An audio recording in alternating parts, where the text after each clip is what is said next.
Ben, welcome to the Honey Badger Diaries. Hello. I think that's a good idea because often I find that if you do an interview, like you have like your pre-interview chat, and that's the best stuff. And then you do the Yes, interview, and you keep referring back to off air. We said blah blah blah blah blah. yes, I agree. I prefer to click record as fast as possible.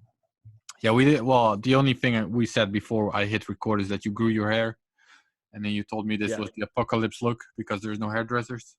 yeah. We were talking about that off air, weren't we? When we were talking about when I grew my hair off air before. Yeah, yeah. There's no hairdressers, so how are you supposed to get your hair cut?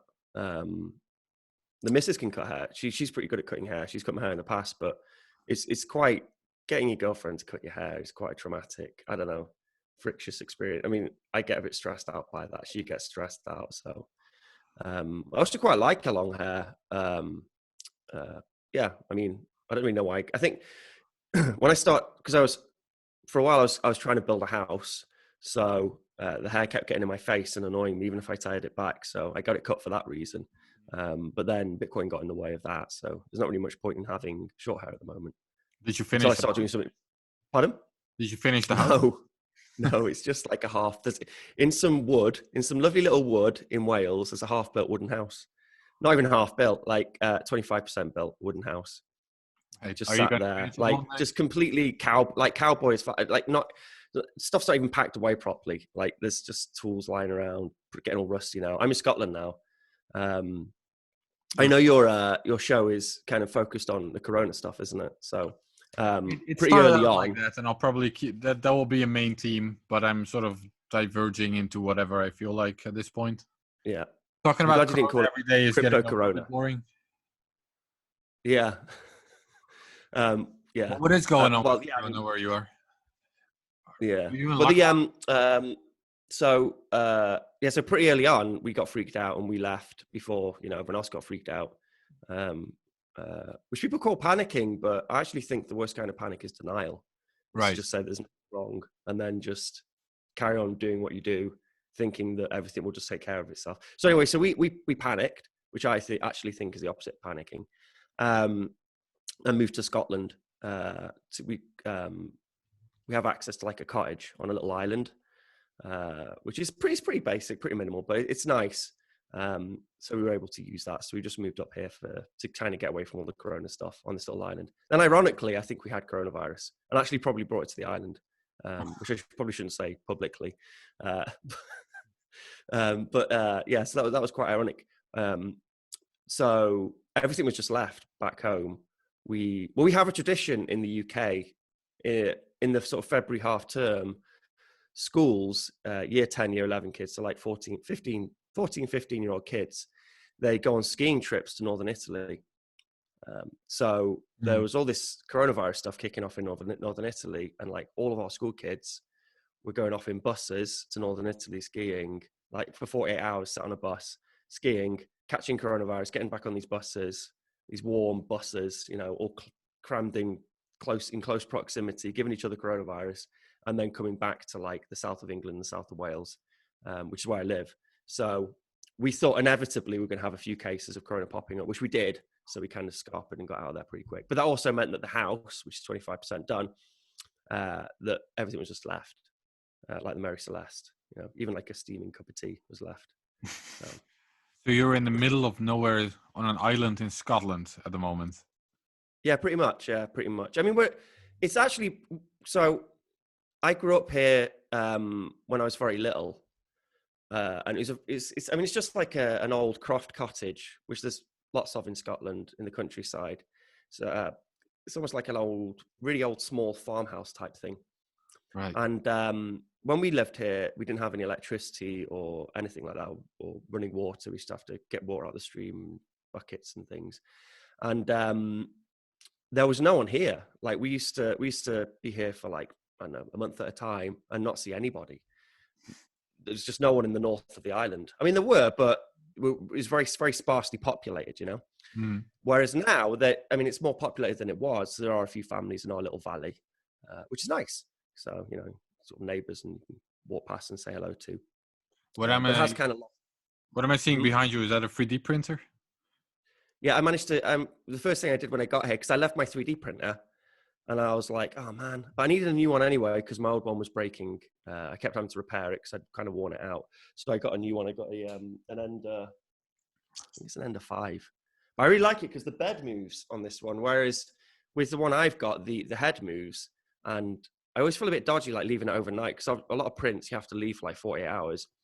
And sometimes the print will come off the bed, and the head just kind of it can kind of get jammed and knock about and hit things, and the thing you've made can smash into things. So that kind of freaks me out. Whereas with this, the bed's like it doesn't take much to kind of move it down, and it's the bed, so that the head goes back and forth and to and fro, and then the bed moves down to give it the Z axis, which I prefer. And I've had some really nice prints out of it. I was originally, before I had coronavirus, I was originally we were practicing printing some like masks and things like that. We had a pretty cool Telegram group going with people like exchanging designs. This is nice. This is like one of those the head things. We put the acetate for a screen. Yes. So we were trying to work out because there's all these 3D printers around the globe.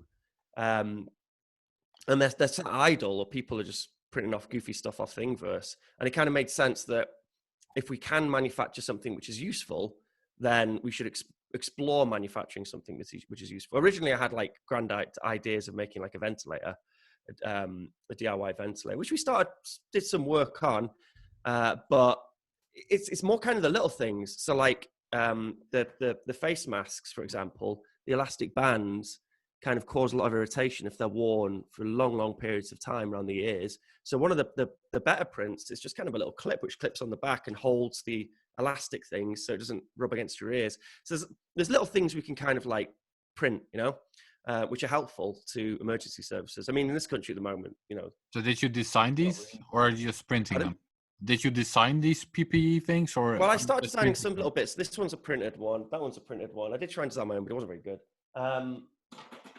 I was actually, so the thing I always wanted to do was the project I was interested, I called it the ghetto ventilator. So like my philosophy being that, yeah, okay, you want a proper ventilator, which, can regulate a lot of things. But if push came to shove, I'd rather have like a really crappy DIY ventilator, which is maybe keeping me alive, with a little bit of oxygen. So I started building like a pump out of car parts. I actually got so I took the windscreen wiper off my car, and this actually, because it's got it's a strong motor, but it runs a little bit too fast, so it spins a little bit too fast, for the windscreen wipers. Yeah. So I needed to regulate that. So I thought, how can you regulate that in a way which is accessible to someone in some slum somewhere, wherever. And then the little, this is pretty cool, the little like USB chargers you get for cars. Sure. Yeah. Well, so the way in which that steps down the voltage from 12 volt to 5 volt, which is your phone, is there's a tiny little IC controller there's a little controller in there, and that little controller has a pin, and you attach a resistor to the pin, and then depending on the resistance of the resistor, like depends on how much is going to drop down the voltage. So it can range anywhere from 12 volts down to 0 volts, depending on the resistor. So you get one of these, and then you pair it with.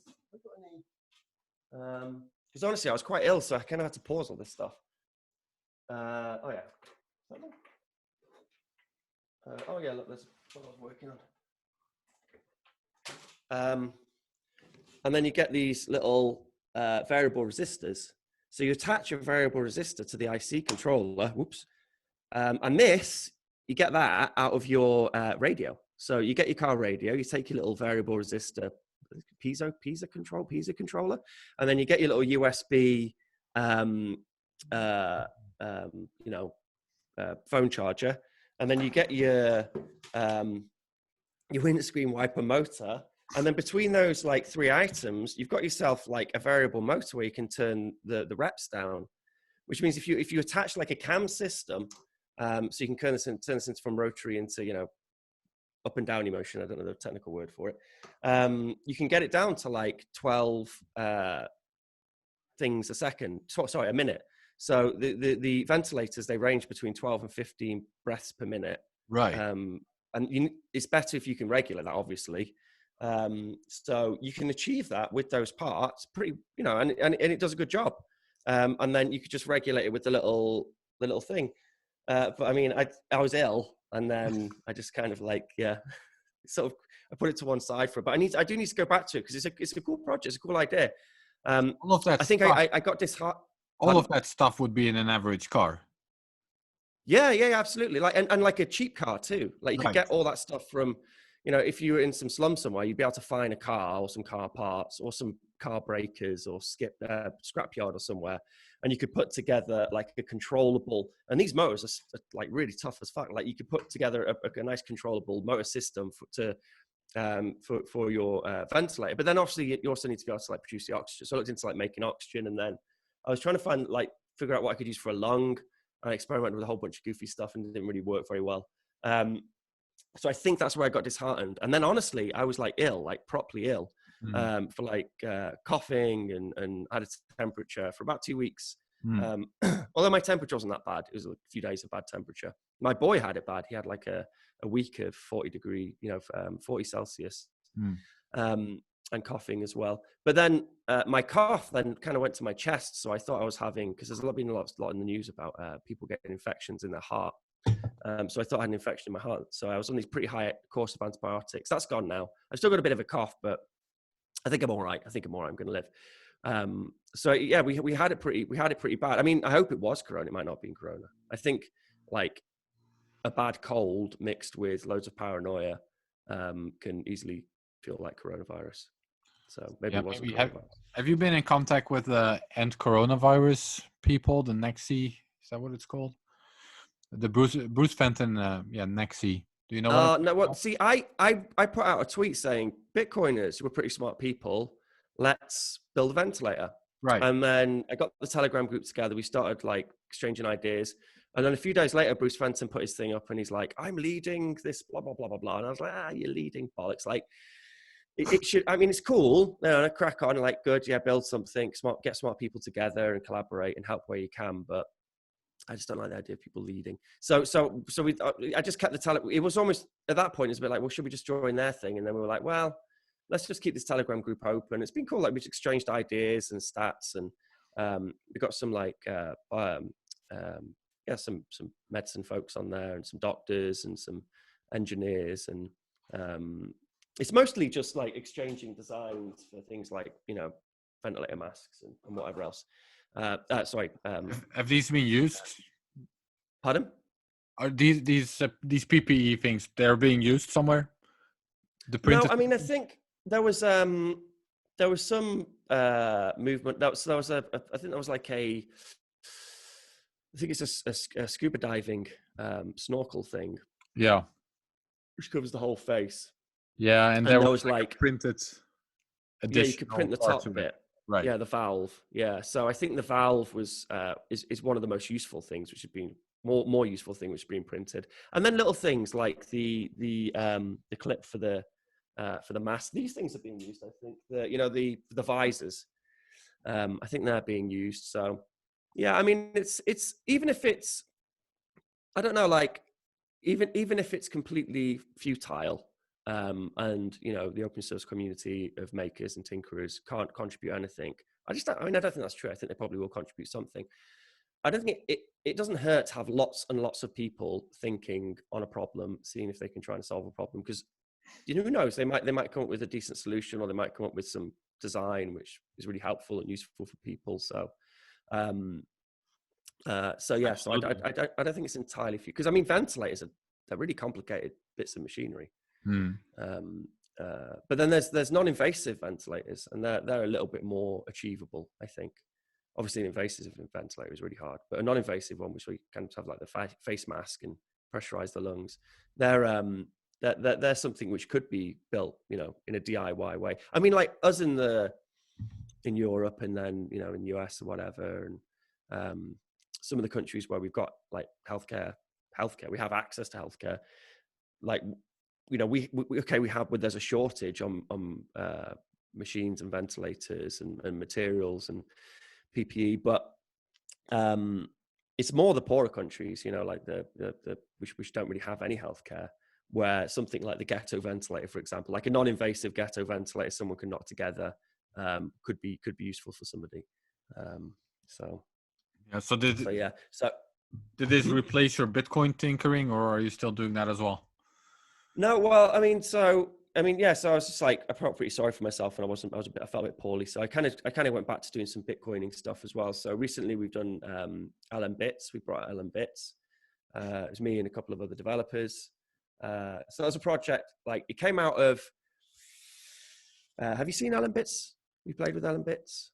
I don't think so, or maybe I have, but We there might be released it people very, listening that don't know what it is. So yeah, to just very explain. recently. So you can demo it on lmbits.com. But it's a free and open source project, so you can run it yourself on your own node. So it's just solving a bunch of problems I had. Like I made my ATM, and then I had to give my ATM access to my wallet with all my money on to pull funds to give to other people. And I didn't want that. Like I don't want my ATM, which someone could like pack into, What do to you have mean like your an admin. ATM? Yeah, so my, like a DIY, sorry, a DIY. So as you know, for people who don't know, I did like a DIY series making little Bitcoin point of sale terminals and playing around with little microcontrollers, sending and receiving Bitcoin over Lightning Network. All of it's pretty much over Lightning Networks. So like I made a little sweep machine, vending machine. I don't think I did a tutorial for the vending machine. But then one of the things I also built was an ATM. So you put coins in, and it gives you a little LN URL. You can scan it with your phone, you get your Bitcoin. It's a cool experience. That's cool. I haven't seen that one. You're not seen that one. I didn't release a tutorial. I just released the project itself because it's still not right. I want it to be, because I didn't have the right box. It took me ages to get the right box to find the right box. Because when I do the tutorial, I want it to be like under $40 type project, and also not hard. Like you should be able to make it with just hand tools. Whereas the box I was using is like a security box for the ATM. I mean, obviously you want it to be secure, but it was a big security box for the ATM, and it involved like getting an angle grinder and like grinding away at it for like hours trying to cut holes in it, and they're all goofy looking holes. So I've moved to like an aluminium box, which is a cheaper box. You can actually cut it with like a really sharp knife.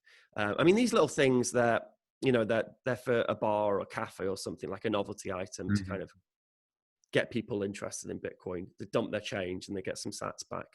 That's cool. I like that. Okay, so that's the ATM, and you were telling me about LN Bits. Yeah, so the ATM, if anyone wants to check it out, it's called the Fossa. So free and open source ATM, which I thought was a pretty cool name. Actually, I mean, me and my, there's Monask Bar in Newport, which is a Bitcoin tapas bar, which one of our Bitcoiners in Wales runs, and it's a great bar for anyone's in Newport. And obviously, there's no lockdown, and go check it out. And we had this idea of trying to make like a circular. There's no lockdown in Wales. No. When obviously when lockdowns, when everyone's out of quarantine, then go to his bar, spend some money. But we were trying to work out like, so one of the problems you have like in a bar, for example, is your channels get all off balance because you've got a lot of incoming and you've got no outgoing. So we thought if we had the ATM, we could like encourage outgoing to try and balance channels. And then maybe I had this sort of scammy idea that you could say, okay, you get like a 25% discount at the bar if you pay in Bitcoin.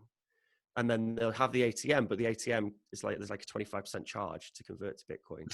So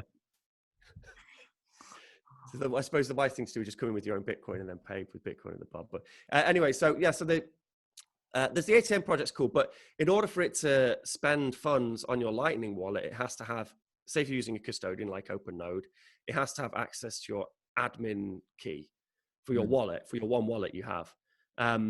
Or if you're running your own node like LND or C Lightning, then you have a wallet, like a Lightning wallet on there, and it has to have access to that Lightning wallet in order to spend those funds. So it just means that if anyone gets the ATM and then manages to, hack into my crappy little microcontroller, which probably isn't that hard, and pull off the macaroon and the endpoint, then they could just like start paying themselves money. They could take all your money. So I wanted like a way of like a piece of software I could run, connect it to a node, and then make little wallets, lots of little wallets, which all have their own little API keys. and then say for my ATM, there's like $50 on there. And then once my ATM's on like $10 away from running out of money, then, you know, I can send more money to it, or I know, a couple of $100, whatever, but a small amount of money. So if someone gets access to that wallet, they can't take all my money, you know, on my Lightning node. So that was the first kind of idea for this, just a bit of software which did that. And then I also made the Sinclair faucet, which was like an LNURL, a demo of, that was like an LNURL faucet demo. So you could like get a QR code, you scan it, and then you get some sats. You wait 30 seconds, you can scan it again, get some sats. And lots of people kept saying, "Oh, you need to release the code," but the code was so sloppy and horrible. And a lot of it was, in fact, just like building in the ability to send Bitcoin over Lightning and connect to a node to do that. So I thought, well, it'd be nice for that kind of part of the stack of development if there was just like an off-the-shelf solution people could use. So there's that element too. And there's also the element of having like an Insta wallet. So like, you know, have a QR code at conferences and meetups, and people can scan it, and then they can, you know, get like an Insta wallet on their phone, which we had at Chaos Communication Congress. And you could even like, you know, with this little app this guy made in the browser, you could use the camera on your phone to scan invoices. So you could scan a little QR code, get a very basic wallet, and then scan another QR code and pay for something. And that was a nice experience too. So I want like an Insta wallet, something you don't have to download, something which you can do all those things. So that was kind of LM Bits. And then I also wanted to build in like other functionality, but I thought I didn't want to overwhelm the user. So they go in and it's just really confusing. I thought you start off with a basic wallet and then add functionality as extensions, you know, like WordPress, for example, like the WordPress of like a content management system for your Lightning wallet. And then also make it easy for people to build extensions, which is pretty cool. So we've got there now. We released it version 0.1 last week, and it works. And like, in fact, I'm building an extension today. This guy reached out and he's like, he really wants an easy way to generate wallets because I think he's doing a computer game thing, and he wants his users to have wallets in the computer game. And he wants to do it through an API, just like call LM Bits and then generate a wallet. And then the user uses that wallet then, and then he can like he can pull the transactions and he can send and receive money on behalf of the user. And the wallet's just kind of stored in his. So he's running LM Bits himself on his own node, and then he can make custodial wallets just for his computer game, for his users. In fact, I've just been making the extension for that today. So an easy way to kind of like, through an API, like make wallets, and then How come a user wouldn't have to download anything then? Well, so the user who's just got the game, well, say if they're playing a game, I don't know what game it is, but say if they're playing a computer game, and he wants as part of their, you know, user profile for them to have a Lightning wallet. So he's got options, and he can either build it into the game himself, which some people are doing, and they're like building in sneaking in neutrino nodes into Steam, which is cool. But I mean, if you're just trying to make a little game and you want users to be able to keep track of their funds and then send and receive Bitcoin, like, you know, send in Bitcoin and then like pull it out through an LNURL, for example, then I mean, this thing just kind of takes care of that. So all he's got is his node. He downloads and runs LM Bits, and then his software then just talks to his node and says, I need a new wallet. I've got a new user, give me a new wallet, gives him a new wallet, and then he just uses that for the user. And then the wallet stuff's kind of taken care of on the node. And the cool thing is as well, it can run over Tor. The user would see it in game then. Yeah. So exactly, yeah. So I mean, I don't know his game, so I don't know what it is, but his users, they'll have in that whatever game he's making, they'll have like a wallet and they'll have a balance, and all that data can be like taken care of by LM Bits. Right. So it's pretty cool. Yeah. I had like a crazy idea for marketplaces as well, for like a, you know, like an open well, I won't go into it too much because it's a big rant, but I had like an extension, like an idea I wanted to do test on some for you know, for like a censorship resistant market. And I was able to knock up an LM Bits extension for that. And it took me like, you know, a couple of days. And that's cool. Like a lot of the hard work in making a Lightning application is now taken care of by a very light piece of Python software. And you can just concentrate on the extension. I mean, and it can be really, I mean, so I'm kind of building in the extension so you can access them through LM Bits, but say that guy, for example, he could just literally build that functionality and not even have like a front end to the extension if he's doing it all through an API. So yeah, I'm pretty excited about it. So it's a pretty exciting piece of software, and people are enjoying it, and they're getting a lot of use out of it, and developers are using it. And we've got like people, we've had a couple of good contributors kind of join since we went to version 0.1. Even got a Blockstream dev as well who's kind of joined in. Nice. So yeah. So where do people find this? LN Bits? So if you check out lnbits.com, that's, you can go on there, make an instant wallet, send Lightning, Bitcoin over Lightning Network, and then you can play around with the extensions. There's a really cool point of sale extension actually on there as well. You can play around with some of the extensions which are on there. There's some information about building your own extension, but there's also a link to the GitHub, so you can go check out the GitHub. And then to download and run it yourself on your own node is like 4 lines of code, Right. So it's very easy, very lightweight, very easy. So Ben, the other topic I wanted to ask about, you're the BTC Socialist. That's your Twitter handle. I wonder when we get there. How does a socialist get into Bitcoin, Ben? Huh? Well, I mean, how does a socialist get into Bitcoin? To me, I was like, I was a disheartened socialist before Bitcoin. I mean, aren't all socialists? Where to start on the rant? But I've always been like a lefty. I've heavily involved in trade union, my teaching union when I was a teacher. I like things like universal access to healthcare, education, more roads. A lot of things I most value in life are things which are publicly paid for, parks, those sorts of things. And I like that stuff, and I don't like the way sometimes the coercion which is involved in order to make those things happen. Right. But I like people having access to those things. Pardon? Right. Well, I was just going to ask about that. So because I had a discussion with Giacomo on these kinds of things in this podcast as well. How would a libertarian society, like playgrounds of violence, public playgrounds of violent institutions? I asked him how would a libertarian society deal with the coronavirus? Who would pay for the hospitals? And I think if I paraphrase and simplify his answer a bit, he said, it would be paid for by donors, by people that are willing to pay for it. Bollocks. You don't buy that? No, it's bollocks. It's bollocks. There's some problems, like I get blamed for being a utopian. He wants this utopian like socialist dream, which isn't ever going to happen. You're just going to end up with another Mao or another Stalin. And quite often people get, triggered in the sort of way that like I was responsible for the Khmer Rouge or something.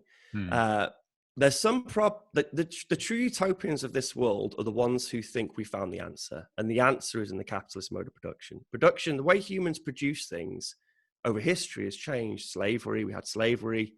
And then, your slaves die, you can't replace them because you killed them all. So you have to go get more slaves, and then more of them die. It's a problem. So you end up with feudalism. So, you have serfs and they don't die. They have enough. They're able to sustain themselves, have kids. So you have like a constant source of cheap labor production. But then after a while, they get educated and they start demanding rights, and you end up with democracy, and that sucks. And then all of a sudden, so now you have, employment. So you employ people to make stuff for you, to produce things for you. And this happened over a long period of time. And to think that now that's the end of history. We found the answer. It's just free markets. Just free market everything. It'll fix everything. It'll fix coronavirus. It'll fix global warming. It'll fix absolutely everything. I just don't think it's true. And I don't think that I'm saying that socialism will fix everything. I'm just saying that I want to explore decentralized modes of production. I want a free and open source society. Well, hang on. Isn't capitalism a decentralized mode of production? What's the difference? What are you looking for? Well, I mean, it's the capitalist mode of production. So the capitalist is the person who owns the mode of production. And then the people who are employed by the capitalist, there's this idea that the definition of the capitalist mode of production is the capitalist owning production. So the whole system is geared towards benefiting that centralized party. it works. It's great. Like, you know, it's the reason I can go to the shop and buy an avocado. But why do you Or, call it you know, centralized? whatever else. Like, and I have, you know, and it pulls this, like, connected the whole world through trade routes, and it's incredibly efficient at producing things, and it works. But to think that it's the answer for absolutely everything, But why do I you just call don't it think it's right. centralized? Can't everyone Well, because be it a is capitalist? centralized. So you have, you know, if it wasn't centralized, you wouldn't have a Jeff Bezos at the top of Amazon. Well, Jeff Bezos wasn't around 20 years ago, for example. It was someone else who was on top of the pile, and then Jeff Bezos came Sure. along. I mean, So you could it's say the sort of same this about upwards. feudalism and slavery. There's always someone at the top. Like, you can work as a slave, you know, Spartacus. You can be freed, and then you one day can become the slaver. I mean, I don't want to compare capitalism to stuff. So all I think is that we will, as the human beings in time, will explore other modes of production. I think we are exploring other modes of production.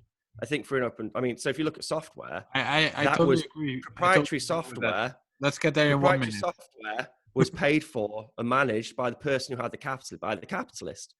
Whereas people didn't like that. They were like, hey, we want control over this software. We want to be able to change it, and we don't want you to have like proprietary control over it. We want control over production.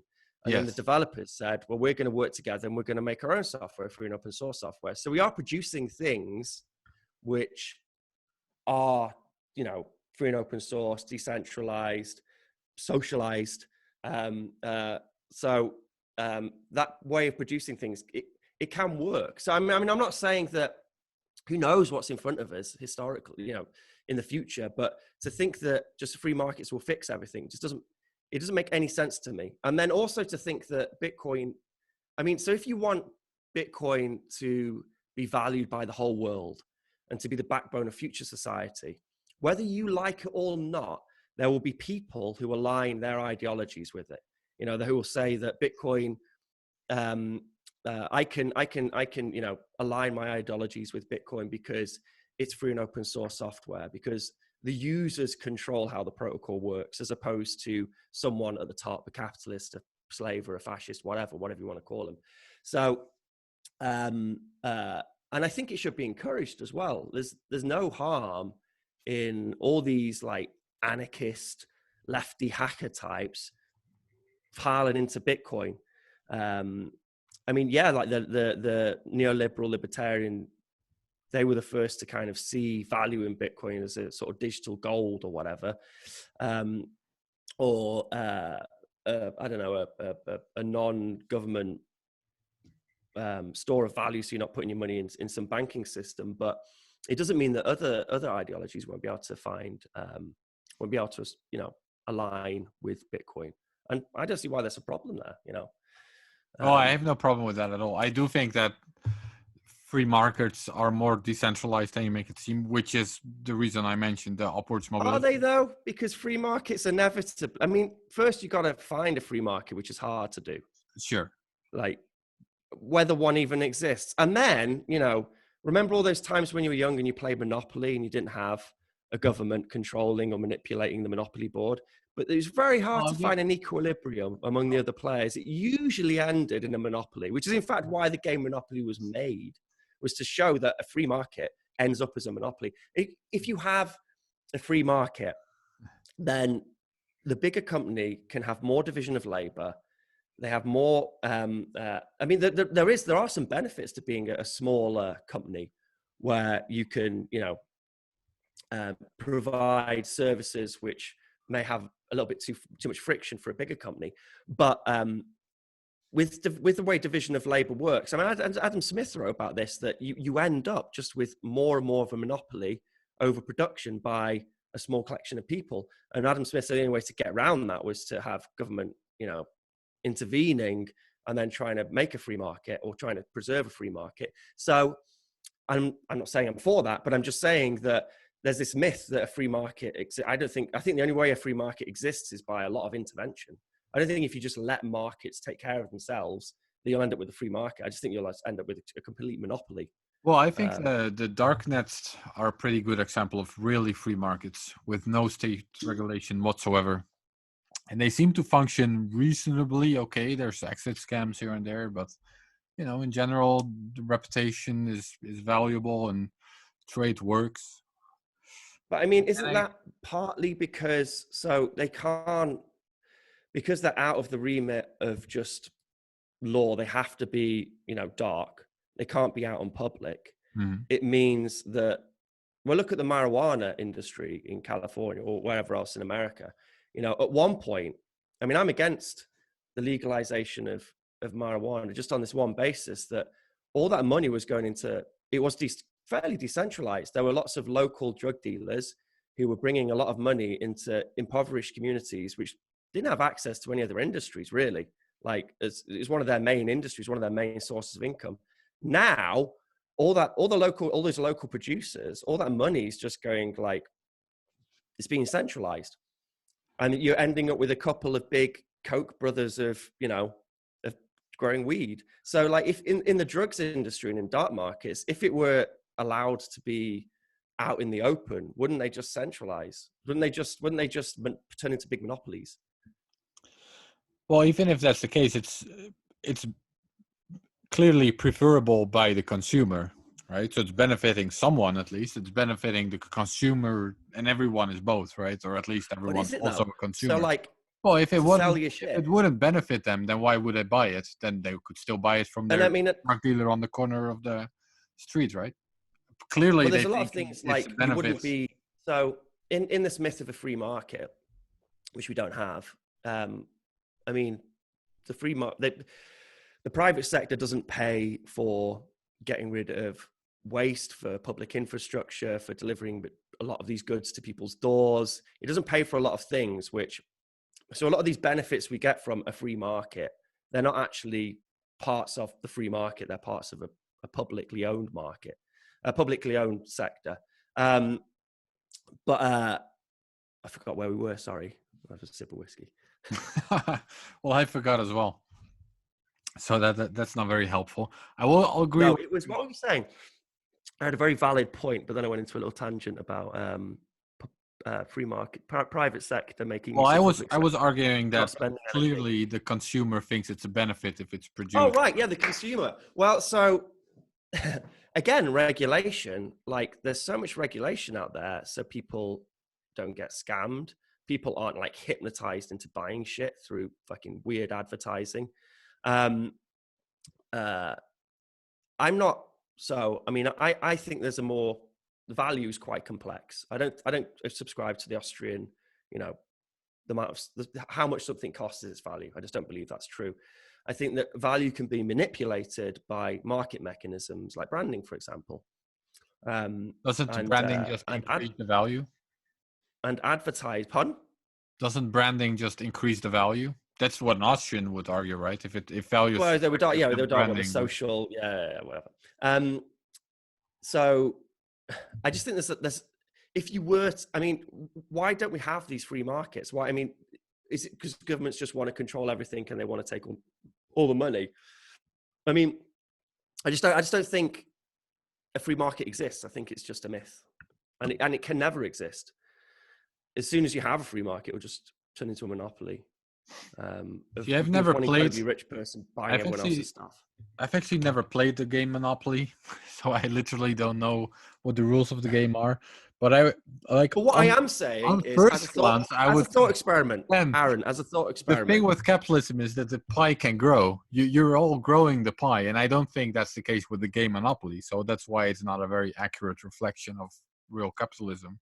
But I've never played the game, so I'm not even sure. No, I mean, that's a very true point, that capital needs to continue to expand, which is part of our problem, isn't it? Is like part of the reason we're due a Great Depression is because that capital needs to grow, or else it contracts. No, that's monetary policy that's demanding growth.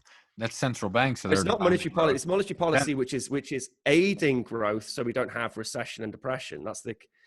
So right. Keynes, instead of having bust boom, Great Depression, war, of course, Great Depression, war, fascism, rise of fascism, Keynes was like, well, let's try and ease this shit out by printing money and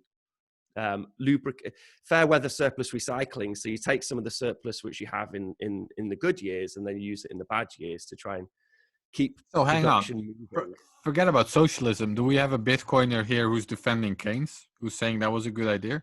Man, like, you can't claim to be a student of economics without appreciating Hayek, Mises, Keynes, Marx. Like, you need to listen, you need to read all that shit, all of it. Keynes was the man with two brains. He predicted the Second World War.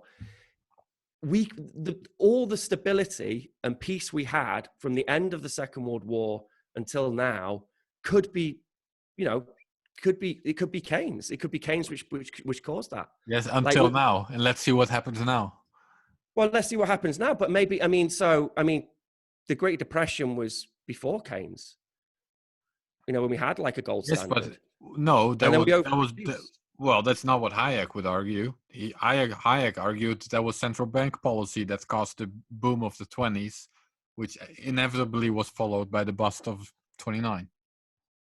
And then war. Which is what happens. And it's probably what we can expect as well when we have an inevitable depression from this. But no, Keynes, after the Second World War, the reparations, he was on the committee for the reparations against the Germans. And we demanded a huge figure from the Germans. And Keynes said, there's no point having a debtor who can't pay their debt because they just won't pay it. You're not going to get any money. You're going to piss off the debtor, and it's going to cause some more. It's going to lead to more conflict. Is that he wrote a book called The Reparations, the Consequences of the Reparations of the Second World War or something, in which he predicted, of the First World War, in which he predicted that there was going to be the Second World War. Like he outlined it and said, we need to change our economic policy towards Germany, or else we're going to have another war.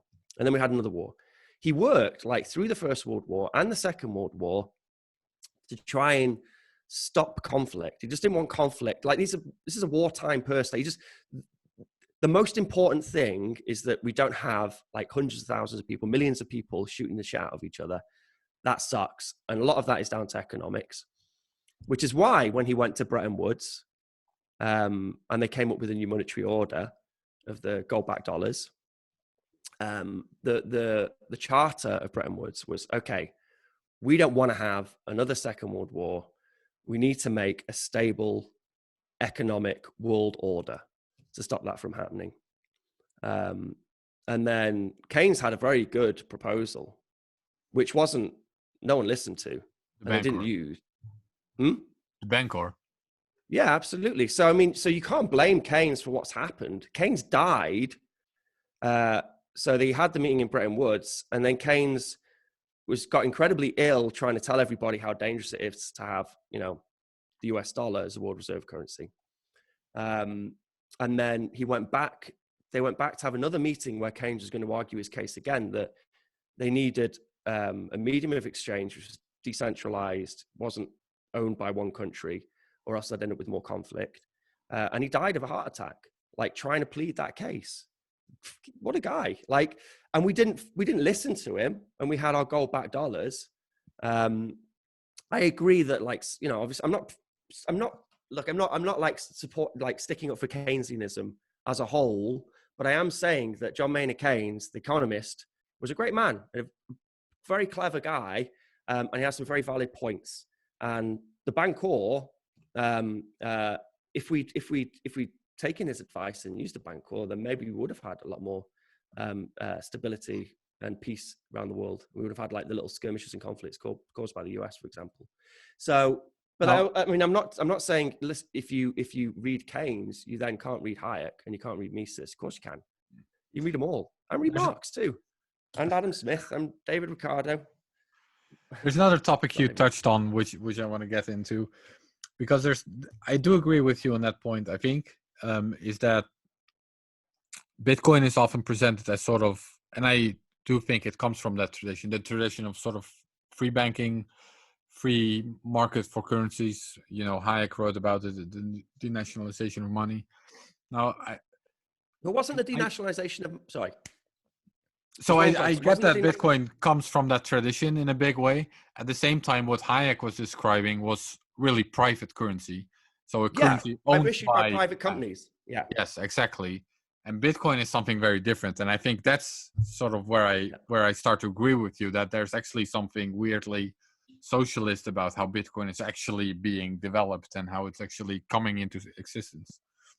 Well, the users control it, don't they? Like, who Yes. controls Bit? And as we saw with, UASF, SegWit, like the users, they're the ones who control. And that was, in fact, when I think for most people, that's when they sort of really, Bitcoin really proved its use, its value, was the fact that actually the users do control it. It's not owned by the miners; it's owned by the users, and we Yes. control how it works.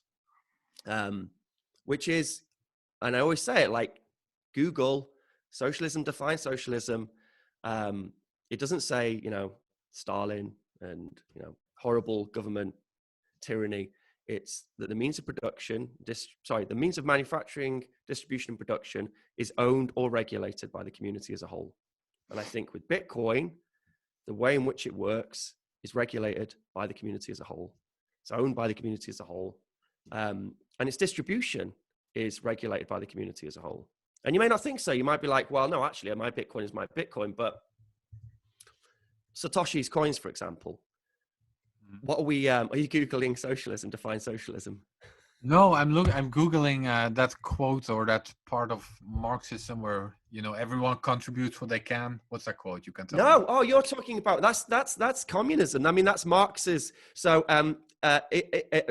to each their own means. Oh, sorry, God, what is it? You've got me so excited. Each to their own ability, each to their own means. Yes. So, i.e., you have access to the commons, the public commons, as much access as you want. Use it as much as you want, but you contribute to your own ability. Where can you contribute? You can tell your friends and family about it. You can do podcasts. You can write goofy software, try and make ATMs, like whatever. Like, you contribute where you can, to each his own means, to each his own ability. That's the again, you talk about communism and it just triggers people, and they think of North Korea and they think of Stalin. Marx's, well, in fact, at that time, socialists' understanding of what communism was is a far off concept, which is, I mean, socialism's a far off concept. Capitalism's a far off concept. We haven't done capitalism yet. Like, we've still got like crony capitalism. We haven't even got proper capitalism yet. We've got to get there before we can get to the socialism, and then eventually maybe to the point where you have access to whatever you need, and then you just contribute where you can. Right. But in some little areas, little bubbles of existence, free and open source software, Bitcoin is one of those examples. Like, you contribute where you can, you have access to the thing as a whole. As a side point as well, I also think that when you have a public utility or commons, then you also have, it's not just a case of contribute where you can, just for fun. It's almost like a responsibility to maintain that utility or maintain that resource, that natural resource. And I think a lot of us feel that urge, like we have all this stuff given to us from Bitcoin. And then we just kind of feel this urge, like we need to help it grow because we're accessing and we're making use of the protocol. Yeah. And I think that falls in line with, I mean, I wish people would think a little bit more like that when it came to natural resources, for example. But you have, I guess a libertarian would argue that people do it for their own self-interest, maybe, but which is bollocks. I don't buy that. You have the tragedy of the commons that's falling completely apart in this case. I mean, you can do it for your own self-interest, but everyone voting in a cooperative is doing it for their own self-interest. Like, if you're in a cooperative and I vote for a certain way that cooperative is going to work, it's because I want it to benefit me. So you can still have self-interest in like, a socialist structure. And I mean, look at that famous email conversation between Hal Finney and Satoshi, where, I mean, a lot of people use this as evidence that Satoshi was probably a libertarian, but I think quite the opposite, because I think Hal Finney says that, like, something like, despite the economic incentive alone, just through altruism or something, people will run nodes. Altruism alone, or the system could be supported by altruistic node running.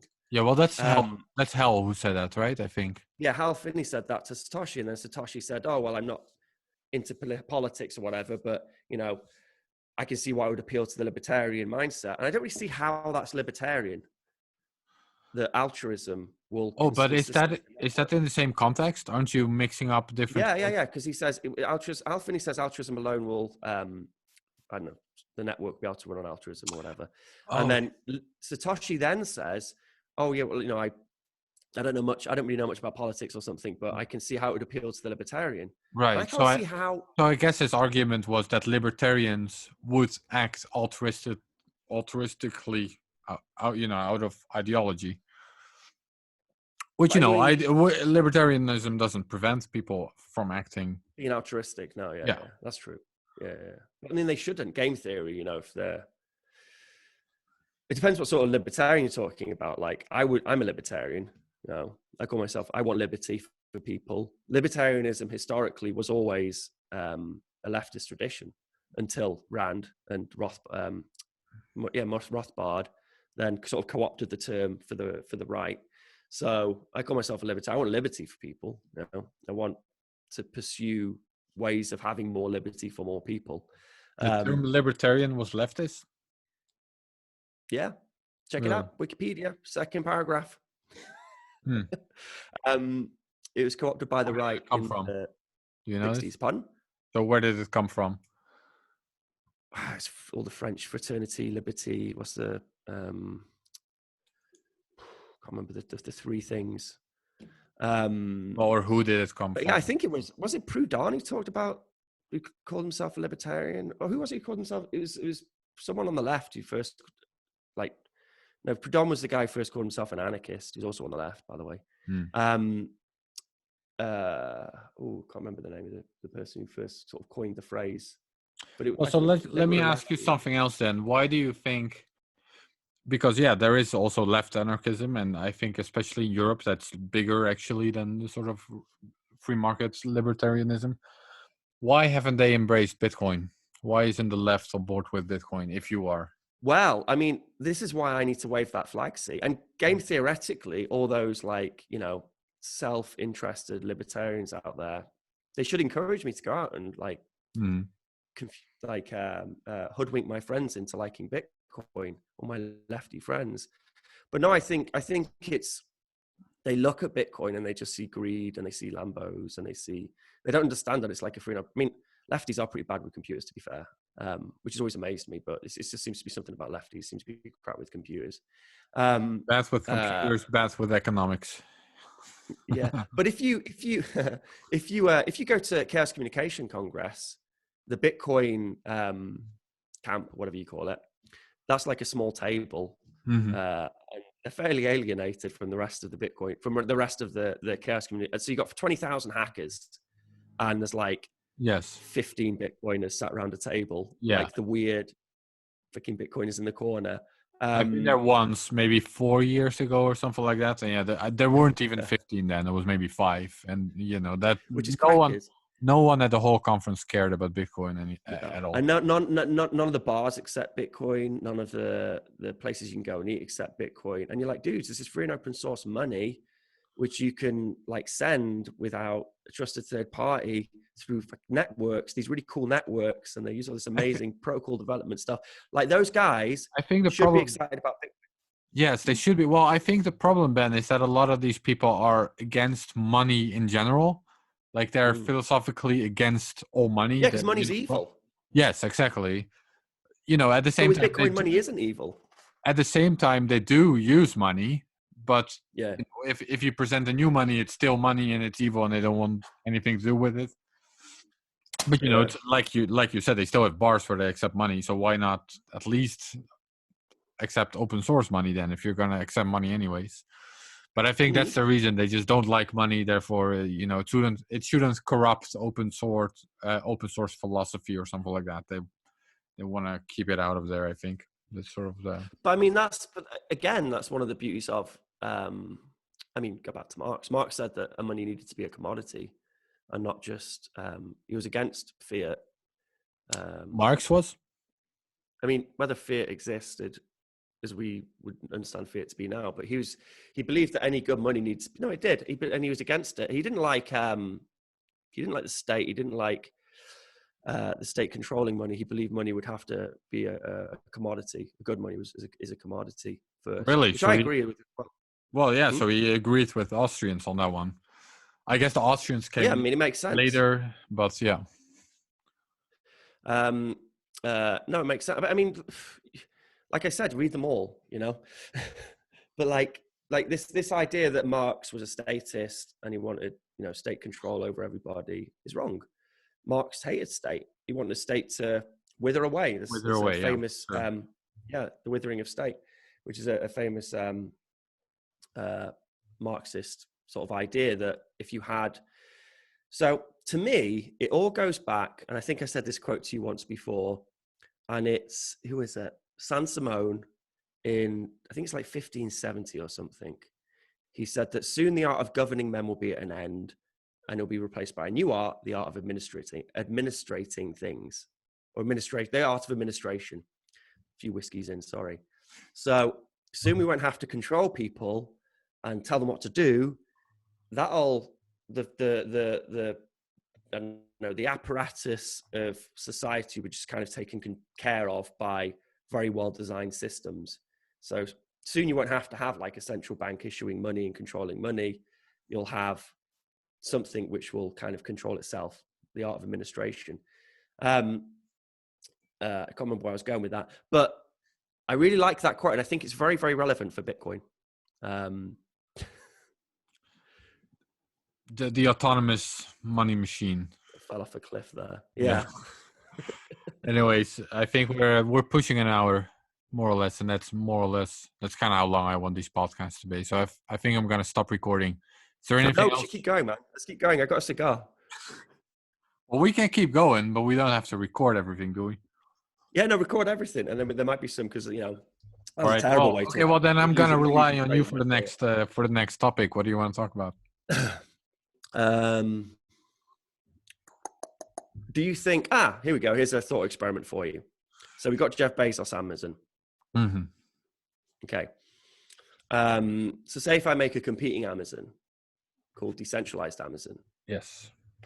In which the producers, it's a bit like, you know, remember those Andreas talks where you talk about Uber, like decentralized Uber, mm-hmm. where the taxi drivers make like 99.9% of the of what they produce. Mm-hmm. They get the value for it. And then 0.1% or something goes to bounties for this decentralized piece of software which manages the Uber drivers. Yes. Well, like, say if I make that for Amazon and I make decentralized Amazon, and like the producers of the stuff, completely hypothetical, probably a load of bollocks, could never happen. The producers of, they get more, less of it goes to, Jeff Bezos. Amazon itself is just a piece of clever software. It's more like OpenBazaar, if OpenBazaar were good, and then, as efficient as Amazon, it'd be like that. And right, so you've got the two services exist: decentralized Amazon and normal Amazon. The hypothetical thought experiment. Mm-hmm. The products on both of those Amazons cost exactly the same. They have the exact same products. I know it's bollocks. They have the exact same products. You're sat at your computer and you're going to buy, I don't know, some vodka. I don't know. You're going to buy something over Amazon. Which one are you going to shop at? I mean, if it's exactly the same in every way, including surface and, possible, if it's the same, I'd use the open source version, of course. Of course. Why? Ideology. But why is that better? Why do you understand that the one without Jeff Bezos is better?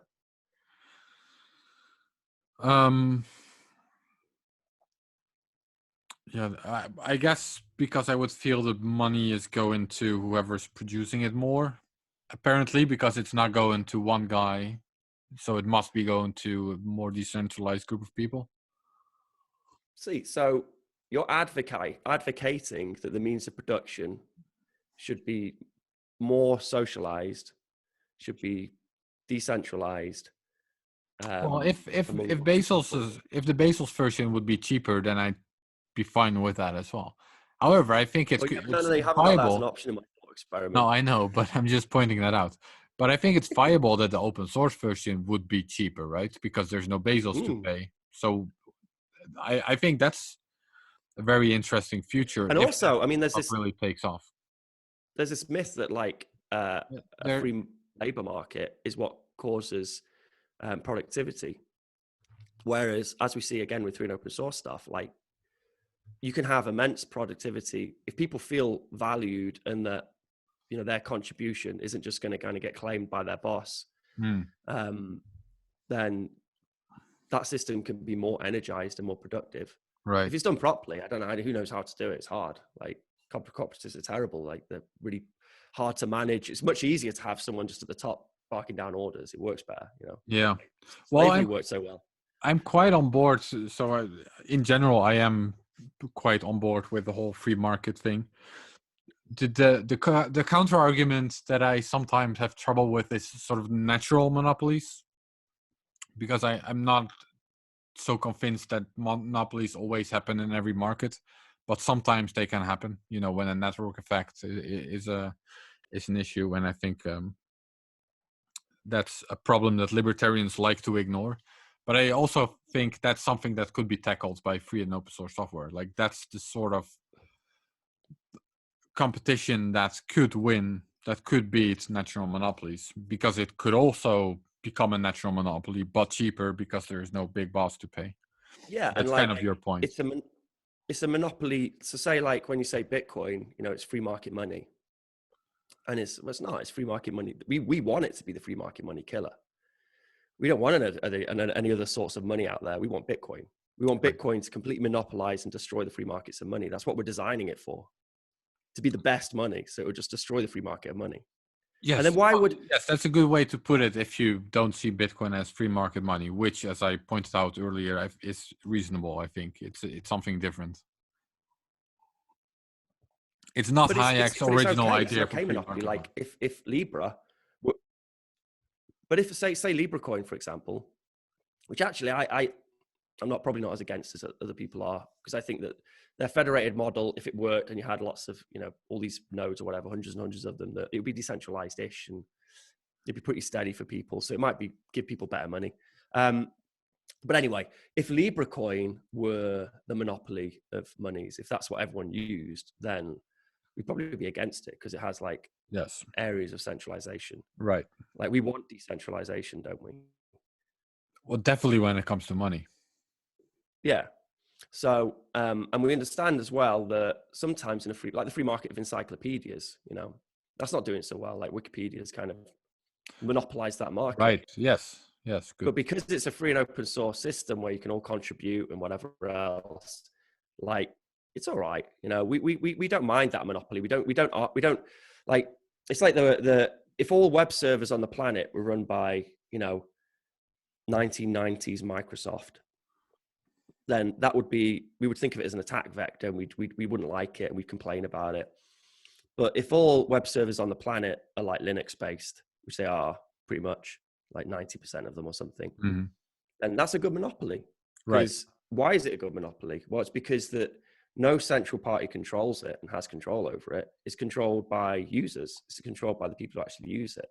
Mm-hmm. And then we can all contribute to it. So that just ethos and we just naturally understand that kind of monopoly is okay. And Yes. but a monopoly which is owned by someone like Jeff Bezos isn't okay, or is owned by Bill Gates or whoever else isn't okay. Bill Gates is getting it bad at the moment, isn't he?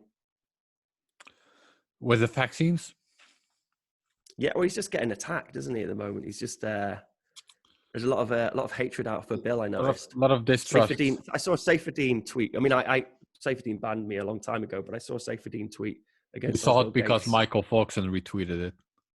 Yeah, that was it. Yeah, because he recently got so now he's become like the medium for Saifedean tweets. He's got another account tweeting out Saifedean tweets. But yeah, he's under fire at the moment for supporting the WHO. Yeah, I haven't really kept up with the Bill Gates part of the story. Maybe not. Do you think we're gonna see universal basic income? Is that something you support? I mean, it's a band-aid. Like, if people can't afford to live, then I'm not sure that government and state handing out money to people is the best way to kind of fix that problem. You know, I think, I don't know. I think it's a band-aid to a broken or a breaking system. So this was, if we go back to Marx, this was his main point was, you know, capitalism's great, it's great, but it's got these fundamental flaws which will cause it to break eventually. And then the question is now, how do you delay it breaking, and keep it working? And one way would be something like universal basic income. So, yeah, I don't really know where I stand on it. I mean, I like the idea of people, because there have been societies, it's a foreign concept to us, but there has been societies where people didn't have to work in the past and they were pretty successful. Like slave societies, like Greece, ancient Greece, you know, they didn't work. Yeah, well, the Like slaves Greeks didn't work. The slaves worked. Yeah, they didn't, but the Greeks didn't work. right? And they just sat around, they had orgies, they ate grapes, and they came up with politics and science and whatever else, because they had all that free time on their hands, so they didn't have to work. So there have been societies which didn't have to work in the past, and then hopefully we'll get there again with robots or something, or, you know, us being able to produce things, and like things like 3D printers or whatever else. Like maybe we can produce things in a way where people don't have to work and they can just work on things which they're interested in for the betterment of whatever. But I'm not sure universal basic income is the way to. Who knows? I mean, I don't know. That's a complicated one. It'd be an interesting experiment, and it would benefit a lot of people. Like, it would free a lot of people up to have that kind of Greek experience where they have time just to Are they talking about it in England at all, or in UK? UBI. I mean, it's been there in the background for a while. You know, Sure. There's been had a lot of supporters for it, but I don't think it's like. I mean, maybe this coronavirus thing makes it seem like more of an attractive proposition. What about, where are you at the moment? Are you in Netherlands? Yeah, Netherlands. I don't mean to obsec you there. Sorry. No, people know. That's fine. I'm in Utrecht. It's not a secret. What's it like in Netherlands? Is it a concept which is? They call it a intelligent lockdown over here. So we're allowed to go out, but not in groups, like max 2 outside. And some stores are open. But other than that, I mean, there of course the Vital stores and some other stores. So it's not like in Italy where people aren't even allowed to go out, but you know, pretty close. What about over there? Yeah, I mean, here it's. I mean, it depends where you are. I mean, where we are, you know, we can go to the beach and we can like walk around the hills and look at sheep and whatever else. But I mean, if you're in some city somewhere, then I think you just can't take the piss. You know, you can't be. You have to have kind of a reason to be out. You know, you're doing some exercise or something. Right. It is dangerous. It's the amount of power which is being given to state in this scenario is very dangerous. And we all need to be vigilant to kind of make sure we can claw back that. Yeah. Once we get through Corona, but I'm not sure when that will happen. Are they being transparent, or what's the strategy in the UK now? They were the first to publicly announce herd immunity. I mean, so we had we kind of fluffed it to begin with. So we had this concept of like herd immunity. I think they were just kind of burying their head in the sand, and they just wanted the country to carry on running for a little bit longer until they had to kind of worry. Because quarantining, this is what a lot of people don't understand about the quarantining thing. They think that now, you know, in some countries, the curve is flattening, and they're able to deal with the healthcare problems.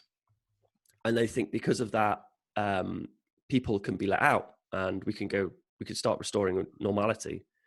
But the reality is that we're dealing with the cases of people who've been infected, you know, before quarantining. And as soon as you start letting people out, people will start getting sick, and then health services will start being overwhelmed again. Yeah. So it's really a case of governments, countries, they need to just stop people getting sick. So okay, everyone stay at home. We haven't thought any further than that. We'll pretend that we have thought further than that, but we haven't thought any further than that. So I think I can't see that quarantine is going to end, and it's like this is the year now at least. And then maybe it'll be like a tap. You'll be let out, people get infected, and then they'll just try and keep it steady, the amount of infections. But there's no. Boris's government were kind of in denial for quite a while. He even advised everyone just to like go to Cheltenham, which is this big horse racing festival thing we have here in the UK, like 10,000 people or something. And it was like 3 days later, then he was like, no shit, we got to quarantine things. And then he got infected, which I'm not too sure he got infected and he had COVID. I actually think that Boris is, so in the UK, we had in the 90s, we had a movement called New Labour. So in the UK, we have Labour and Conservative. Conservative are kind of like, awful markets and, neoliberal types. And then Labour are more kind of socialisty. And then in the 90s, so Labour could get voted in, Tony Blair came up with this concept of New Labour, which is kind of like a conservative Labour. It was like that. So they were a Labour. Right? Pardon? It's like the third way, end of history kind of thing. Yeah. That's it. Yeah. And they were really successful. And Tony Blair's New Labour, they were in for ages. And the only reason he kind of got chucked out really is because of all the Iraq stuff and the Holy War. Him and Bush's and their Holy War. So I think Boris has kind of realized that, and he's got a good excuse now. If he makes kind of a lefty conservative party, they could have this. They could have the same scenario, like that third way. They could just stay in power. So Boris is now very pro NHS and public funding. Like when he was mayor of London, he was pretty good for infrastructure and public utilities. So I think he probably is kind of a bit of he's sort of on the left side of conservative. So I think he's trying to reshape the Conservative Party to be a bit more lefty now. But I think the catalyst is this whole Corona, crisis. Yeah, he won all of the north of England, right, for the first time ever, basically. Yeah, they all voted for him. Yeah. So, I mean, it was the Brexit vote. Yeah, sure. Yeah, they all, because there was this, which I wasn't for, but there was this Brexit vote which kind of made all these people who historically always voted Labour vote Conservative. But now it means that a lot of their constituents are, Labour socialisty types. So they have to, listen to their vote, I suppose. Right. Is there any talk of Wales getting out of the UK, like Scotland? Well, man, like Welsh independence. I've always been for Welsh independence, because Welsh nationalism, like Scottish nationalism as well, it's not the kind of the racist kind of nationalism, far right nationalism you get from other countries. It's very much they don't want to be governed by London. They want to have sort of just control over their own country, but in a way which isn't excluding other people from their countries. They don't want to like get rid of immigrants or anything like that. Right. It's a softer kind of nationalism. And the Welsh nationalist movement was very fringe, but post-Brexit, it's more and more becoming like a real, and same with the Scots as well. Like I could imagine a scenario post-Corona. I suppose it depends what Boris does with the Conservatives, but I could imagine a scenario post-Corona where Scotland breaks away, joins the EU, Wales breaks away, joins the EU, and then England. Well, the EU is breaking apart as well. Yeah, it's dangerous, man. This is all like there's a lot of tension right now between different countries in the EU on how to deal with this virus and who gets paid by who and who needs to fund what. There's two ways you can go. There's like you can all work together and try and solve this dead complicated problem, or you can just start blaming each other and then like have strong borders, start producing your own shit, and then don't help out any of the countries. And sadly, because the richest country on the planet, the US is going more of the the self-preservation way, it means that it's going to encourage all these other countries to do the same. So it's very like Europe's fucked, man. Like we had 2 wars in very close succession, and the only reason we didn't have another war was because of things like the EU. And we can you imagine like a Europe with strong borders, with nationalist leaders, with economic wars, with their own currencies? Can you imagine how long that would last? The border's already closing. A lot of borders are just literally closed right now. The border between the Netherlands and Belgium is closed, which is crazy in my mind. Like, Wow. how is that border closed? That's never been closed, as far as I know. It's When one was of the the greatest last things time? about. I mean, like, because we traveled around Europe quite a lot, and one of the greatest things about it was you can just like a lot of borders you can just drive through. We're like Belgium and Netherlands. There's no border. You can just drive through. Right. Wave at the guy in the box or whatever. And it's like how borders are supposed to be. Freedom of movement, freedom of association. People go wherever they want to go. Yeah, well, I do think it makes sense that they're closed now, given the circumstances. I do think travel restrictions are probably a good idea. Yeah, but again, though, like that's not terribly libertarian, is it? Is it? Maybe not, but it's also not anti-libertarian, I would say. People are still free to leave. You're just telling people, if you want to come here, you can't right now, or you got to go in quarantine. I think that's reasonable given the circumstances. It's kind of like How do you telling feel about? someone, what's that? How do you feel about? Because it's kind of like ekes towards the Citadel thesis, doesn't it? That we'll all just like become more and more insular, and to the point where we're just like in our little stronghold. Yeah. A lot of Bitcoiners seem to really dig this Citadel concept. I don't really know why. Yeah, that's to me, funny Citadels are just because it came from this meme about a time traveler, and this time traveler, it was a warning. He was like warning that if you keep going, then you'll get citadels and it will be awful. And now it's become this meme that everyone's looking forward to citadels. So that got flipped on its head. or sort of race towards it. Yeah, I don't get it. I don't get the whole Citadel thing, particularly a Bitcoin Citadel. It's just talk about a honeypot, somewhere you can just like go blow up and then get rid of all the Bitcoins. So your Bitcoin's worth more. Well, the thing with the closed borders right now and the travel restrictions is that there's a very specific goal for it, which is, you want to get rid of the virus within a specific region. And then you can open the borders with other regions that have done the same. I think that's a reasonable approach. You got to protect yourself somehow from this thing, unless you It's don't hard though, think. because it does. Yeah, unless you Go don't think against. it's something you need to protect against. That's what some people seem to think as well. I'm not on that. I do think it's something we should try to do something about. You It's very don't? dangerous. Okay. No. I think it's very. I think it's an incredibly dangerous virus. But I worry.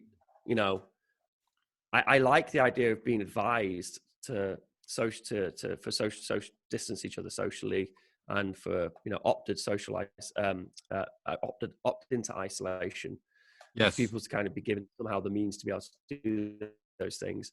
I don't like the idea of being told that people can't leave, and then people go into prison or whatever. Or So, yeah, I totally agree with that. I totally agree with it. However, I just don't think travel restrictions necessarily is included in that sort of logic for me. People are free to leave. It's just if you want to come into our country, that's not possible right now because we're trying to keep the virus out. You're free to stay in your country if you're in a different country, or we can think of quarantine periods. Just you're not forcing people into anything. They can stay where they are, or they can stay here or leave. It's just if you want to come, that's the only problem, sort of. Yeah. No, it's a very tricky one, and it is. I mean, it is. It's like it's like with the free markets fix everything lot. The sort of Giacomo Zuccos. I mean, it could be a time where I'm like, like I really sort of point out the flaws in that approach to trying to fix big problems. And we think coronavirus is a big problem. We haven't even got anywhere near climate change and impending nuclear war, which probably happen at some point.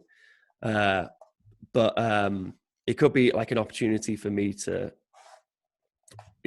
really rant on and say, I told you so a bunch of times, that some of these big problems need to be approached with more joined up thinking, and it can't just be fixed by free markets. But it's like, I prefer not to be put in that position where I can say, I told you so, like, Sure. I prefer for them to be right. Well, I think the other distinction is that even if it can't be solved by free markets, it might still be solved by free people, right? Even if it's not market dynamics that are solving a problem per se, it could still be free people. That a libertarian would be fine with that. Giacomo would be fine with it. Yeah. However, you're seeing a lot of, I feel like these sort of libertarians tend to deny problems that they don't see the market solving. Yeah. Or they come up with a solution that to me sounds very utopian and maybe unrealistic, like hospitals will run on donations. I'm just not very convinced that would really work. It would be nice. There is a definite pattern that, like, any big problem which requires, it kind of annoys me, when you get like a Jimmy Song who, claims the free market will fix anything. But then whenever there's a complicated problem, like climate change or something like the coronavirus, rather than try and meet the problem head on and try and figure out how a free market could fix that problem, they just deny that the problem exists. Yes, exactly. That does seem to be a bit of a trend sometimes. Yeah, it's a pattern. And it's a shame, because it's kind of an opportunity for them to like think outside the box and think, okay, how are we going to tackle this bigger problem? And then, they kind of have egg on their face as well then when everyone starts getting sick, and, they're proven wrong just by the actual scenario playing out. Yes, well, some people are still denying that this is a real problem, and I at some point that has to stop, right? How long you can't keep doing that indefinitely, I would say. But it's still happening. Well, very sad. We're recording this on the 30th of April. That seems way overdue to still be denying the problem to me. Yeah. Sadly as well. The people who have been denying it more and more, they're the people who haven't really been affected by it, because they're in areas where they haven't had really an infection rate. So sadly, like, the denial becomes less. Like, if they see people within their Dunbar number getting very ill, and like people they know and love dying, then the denial kind of falls by the wayside, which is sad. Like, yeah, it's a bit too late then. You don't want them to be proved wrong that way. Yeah. To me, it's like, when you watch those documentaries about some native tribe getting taken out by the cold virus. Well, it's basically us. Like, we've been hit with this virus, which we haven't got an immunity, we can't deal with, physically. And it's just going to ravage humanity, kill loads of us, and it's going to suck. Our best hope is that we quarantine so we can kind of mitigate through medicine or maybe a vaccine one day. But all those things are very hard to kind of come by. Yeah. All right. Just call it quits. Yeah, I think so. Unless there's another topic you think we do, is there another you have in mind? Bitcoin conferences. When are we going to be back at Bitcoin conferences? Oh man, I miss these things. We like the Bitcoin conferences, man. It's like we get to go away and party with our friends. And yeah, the last one I've been to, I think, may have been Berlin, where we hang out for a while. I think that was my last one. That was October, right? Oh, that was the Lightning one, yeah. Yeah, the Lightning one. Advancing Bitcoin got in there just before it all kicked off. Advancing Bitcoin. I didn't get a press pass for that one. Leon didn't give me a press pass, unfortunately. I don't blame him, because I was there last year and I didn't write an article that time. I started writing an article, but then it was one of these articles that wasn't really working for me, and then other things, came along, and it just, it's in my folder of sort of work in progress articles that I will never finish. Exactly. So then I applied again. yeah, it's after a while, it's just kind of seems pointless because the conference was so long ago. Yes, That, yes, absolutely, yes, sure. yeah. So I'm definitely. No, I was gonna make No, a. I the was gonna. Lyon's I was gonna conferences write are an great though. article. What's that? Lyon's conferences are great. The Advancing Bitcoin. It's a good, fantastic conference. I'm stoked I managed to go there before it all kicked off Yeah, very high and quality. get one last. But when do you think we'll be let out of our quarantine and be able to go traveling around the world on planes again to all these different conferences Oh, I next think it year? maybe. I don't know. I don't think the herd immunity strategy is gonna work at all. Frankly, which is No. what they're still doing in the Netherlands as well. I think it's just a dead end. It's just a. It's never gonna, because by the time the first group, by the time everyone supposedly should have herd immunity, and then I'm ignoring like all of the personal dramas of people dying and all of that. By the time you would reach herd immunity, the most recent data suggests that the first group would not be immune anymore. So it because there's just no immunity, allegedly, not long term. It's all very early data, so maybe it's wrong, but that's sort of what the most recent data suggests. So I just think it's a complete dead end. I mean, And yeah, I mean, even if it's a dead end, it would take years. It would take 3 years or something like that. And that's assuming it will work at all. So I think at some point they're gonna have to make a decision.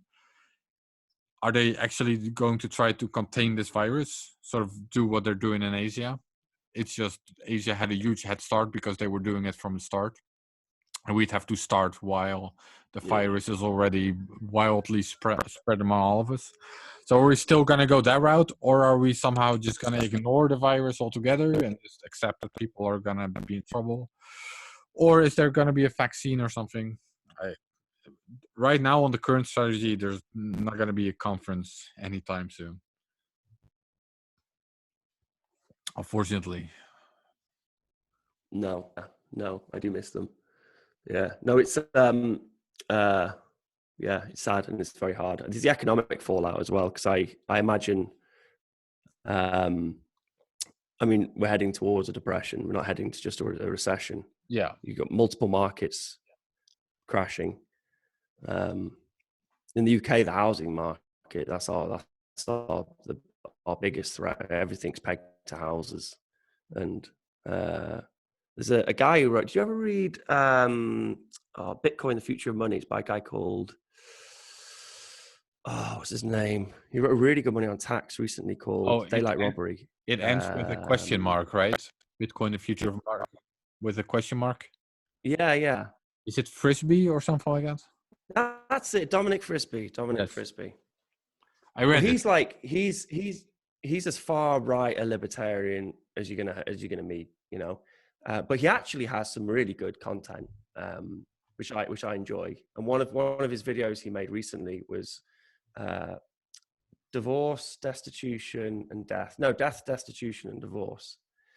And it was all based on this obscure like 90s film where Joe Pesci plays this slum landlord, and someone in it asks him what he looks for in a house when he's buying a house. And you think he's going to say location, but he says divorce, destitution, and death, because that's what brings cheap houses onto a market. If someone dies, someone gets divorced, someone's destitute. And then Dominic Frisby was just saying that, we've got that times 1,000 with Corona. In our housing market, there's going to be a lot of death, a lot of divorce, a lot of destitution, and the housing market is going to crash because of it. Which is very scary. I mean, you look at 2008, and that was housing market crashing, right? And banks not being able to claim on mortgages, and that was one Jenga block, right? And we've got many Jenga blocks all being pulled out at the same time now. So it is really quite terrifying. Interesting times ahead, that's for sure. Yeah. Yeah. All we can do, I think, as Bitcoiners is just try and because I do think that, again, going back to Keynes. There was a reason that after World War II, or the end of World War II, there was a new economic order which came about from that, and I think that potentially, with any and I think this is something to look forward to with the halvening. There's going to be all these people sat on their laptops learning about Bitcoin, learning about, in very unstable times, something quite stable, which is happening, which is the halvening, and something you can predict. And I think it is a good argument for something like Bitcoin, you know? But yeah, rocky times ahead. On that somber and sad note, we should probably call it quits. Let's do that. Thanks, Ben. Yeah, it was nice speaking to you, man. Yeah, you too. I'll see you again. Cheers.